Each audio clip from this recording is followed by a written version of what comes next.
ইশরাককে শপথ পড়ানো ইস্যুতে হাইকোর্টের আদেশ কাল।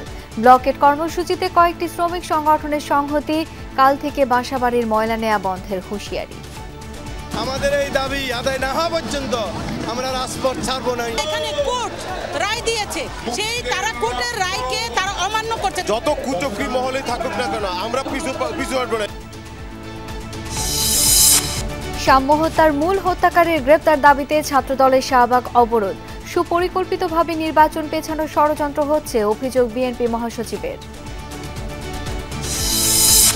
নির্বাচন কমিশনের উপর আস্থা নেই, ব্রিফিংয়ে এনসিপি। সংস্কার কমিশনের প্রস্তাব আমলে নিয়ে পুনর্গঠন, স্থানীয় নির্বাচনের দাবিতে কাল বিক্ষোভ কর্মসূচি ঘোষণা। রাজধানী যেন আন্দোলনের নগরী, কথায় কথায় কর্মসূচি দেয়ায় জনদুর্ভোগ চরমে। শৃঙ্খলা ফেরাতে প্রশাসনকে কঠোর হওয়ার তাগিদ। নতুন অর্থ বছরে সরকারি চাকরিজীবীদের জন্য মহার্ঘ ভাতা ঘোষণার ইঙ্গিত অর্থ উপদেষ্টার। কবে কি হারে দেয়া হবে ঠিক করবে কমিটি। কাশিমপুর কারাগার থেকে জামিনে ছাড়া পেলেন অভিনেত্রী নুসরাত ফারিয়া। হত্যা চেষ্টা মামলাকে মিথ্যা বললেন স্বজন ভক্তরা।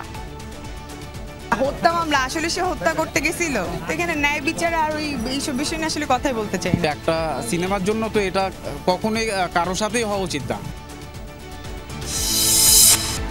গুরুত্বপূর্ণ মামলার শুনানি সরাসরি সম্প্রচারে, হাইকোর্টের রুল অনুমতি নিয়ে দেখানো যাবে ট্রাইব্যুনালের কার্যক্রম, জানালো প্রসিকিউশন।